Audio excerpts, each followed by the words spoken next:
Halo guys, selamat datang lagi di channel aku. Kali ini aku akan membagikan sebuah cerita tentang penipuan mahar. Bagaimana ceritanya? Tonton video ini sampai selesai ya. Oh ya, sebelum kita lanjut, jangan lupa follow atau subscribe channel ini. Jangan lupa like video ini supaya aku lebih semangat untuk membuat konten. Thank you. Oke, lanjut ya guys. Ayo kita mulai.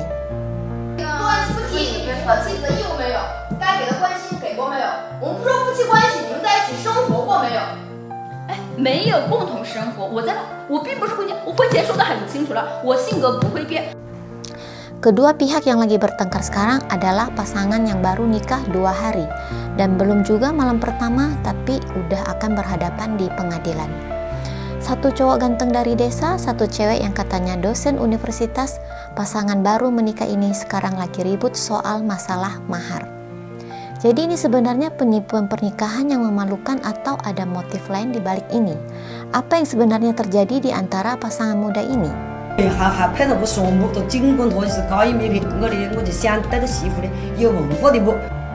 Dia adalah Xiaoming, lahir di desa Hunan, baru berusia 30 tahun. Karena miskin dia selalu jomblo. Sampai tahun lalu saat jadi driver ojek online, dia kenal seorang cewek yang ngaku sebagai dosen universitas, Liu Ting. Keduanya pun berteman. Mungkin karena keberuntungan datang, lahan pertanian keluarga Xiaoming di kampung dapat kabar bakal dibeli pemerintah. Seiring komunikasi yang makin sering, pasangan yang biasanya cuma ngobrol lewat telepon ini cuma ketemu 4 kali doang, tapi udah memutuskan pacaran dan nikah. Keluarga Xiaoming waktu itu sangat senang karena dalam konsep pernikahan yang setara, Xiaoming, pemuda desa berusia matang yang cuma lulusan sekolah teknik menengah, bisa nikah dengan dosen universitas yang pintar dan sopan. Ini membuat keluarga kaget sekaligus senang dan juga bangga. Bahkan tetangga desa juga iri. Untuk menyambut menantu ini, keluarga Xiaoming pinjam uang ke sana-sini, termasuk mahar 335 juta. Total mereka menghabiskan 580 juta untuk pernikahan ini. Ketika Xiaoming berpikir dia sudah mendapatkan istri yang cantik dan mulai berpikir untuk berjuang untuk hidup ke depannya, tapi malah di malam pernikahan dia dan istrinya Liu Ting tidur terpisah. Bukan cuma itu, mulai hari kedua setelah nikah, istrinya pergi dengan alasan kerja dan enggak balik lagi.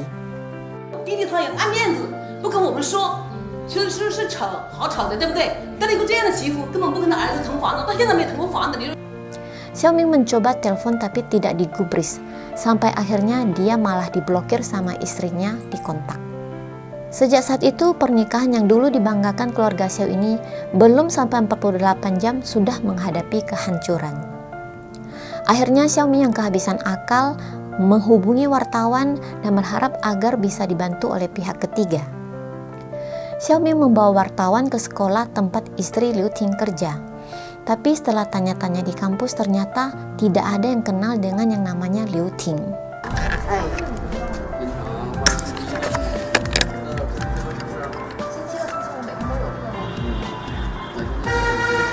Dan akhirnya dari jadwal piket yang dipajang, mereka baru tahu ternyata Liu Ting hanya guru bimbel dari luar sekolah. Dengan bantuan kepala bimbel, akhirnya mereka bisa mengontak Liu Ting. Dan pas ketemu, pasangan baru ini ribut lagi. Dari segi ngomong sebagai guru bimbel, Liu Ting gampang banget melempar semua kesalahan ke Xiaoming. Dia mengatakan Xiaoming telepon di jam kerja dan itu sangat mengganggu. Makanya dia marah dan tidak mau pulang. 你是觉得你就是不愿意为了这个夫妻生活就是牺牲工作，你宁愿把这个生活牺牲掉，也要上班，为了你的工作。对，我觉得我在30岁之前我会拼命工作，这个事情其实以前早就说过了，还说我不会干涉你的，那你好好上班怎么之前。 Sama sekali tidak menyinggung tanggung jawab dan kewajibannya sebagai istri. Menurut Liu Ting, dia dari awal tidak suka Xiaoming. Katanya dia dipaksa keluarga Xiao dan dia terpaksa untuk nikah. Tentu saja omongan ini adalah bohong, karena sebagai cewek yang begitu dominan dan pintar ngomong, siapa yang bisa memaksa dia untuk menikah? Keluarga Xiaoming mengatakan Liu Ting setuju menikah ketika setelah dia tahu lahan keluarga Xiaoming bakal dibeli pemerintah. Selama pacaran, meski penghasilannya kecil, tapi Xiaoming berusaha mati-matian untuk menyenangin Liu Ting. Mahar dan uang lahan juga dikasih semua ke dia. Xiaoming yang polos dan Liu Ting ambisius pada dasarnya memang jalurnya beda. Selama mereka bersama, Xiaoming selalu nurut, diejek macam-macam. Ujung-ujungnya hanya ngincar mahar sama uang lahan keluarga Xiao. 自闲聊的时候还不是打的还是说我们家征收了，好像我就说了一句，我说征收有什么蹊跷，人头税最多也不过50万嘛，我打。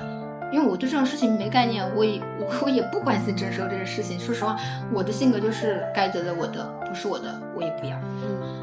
我就是这种性格。然后他就说，我说那要得吧，我说我说这个年代反正不是很多人酒黄说很多什么征收啦。就分完钱就走了的啊，就离婚嘛，婚前协议好，50好的事情。他就开玩笑说，哎，那要得吧，那要不你跟我扯个结婚证，到时候我分钱给你，到时候我们离婚嘛。我说那要得吧。Akhirnya dengan bantuan wartawan, kedua pihak dibawa ke kantor desa untuk mediasi. Dan tentu pernikahan yang menghebohkan ini membuat para warga ikut menonton. Menghadapi pertanyaan-pertanyaan, Liu Ting tetap aja cuek, kayak nggak takut apa-apa. Nggak cuma nyalahin pihak cowok semua, tapi dia juga dengan tegas bilang mahar itu adalah haknya. Dia nggak mungkin balikin, dan dengan sombong dia mengatakan silakan keluarga Xiao untuk menggugatnya ke pengadilan. Di tengah keributan ini, Xiaoming hanya diam. Akhirnya dia berkata, Liu Ting boleh bawa uang lahan tapi balikin maharnya, karena itu adalah uang pinjaman. Tetapi sekali lagi dengan tegas Liu Ting mengatakan dia hanya mau membalikin uang lahan, tetapi untuk mahar tidak mungkin dia mau balikin. Dan karena tidak ada kesepakatan, maka masalah ini bakal lanjut ke pengadilan. Xiaoming dengan mata merah melihat Liu Ting yang ngomong terus tanpa malu, tidak tahu apa yang sedang dia pikirkan. Baru kenal 4 bulan lebih, ketemu hanya 3 kali, hilang 580 juta. Oke guys, begitulah kisah pernikahan Xiaoming dan Liu Ting yang semula diimpikan sebagai awal kebahagiaan, justru berakhir di ambang kehancuran hanya dalam hitungan hari. Dari desa kecil di Hunan hingga ruang media yang ramai, cerita ini meninggalkan kita dengan pelajaran berharga tentang cinta, kepercayaan, dan kehati-hatian. Akankah Xiaoming menemukan keadilan di pengadilan atau akankah Liu Ting tetap bersikukuh dengan sikapnya? Yang jelas di balik gemerlap pernikahan yang singkat ini tersimpan cermin bagi kita semua, bahwa cinta sejati tidak bisa dibeli dan kebohongan selalu punya cara untuk terungkap. Share kalau kalian suka video ini dan sampai jumpa di video selanjutnya.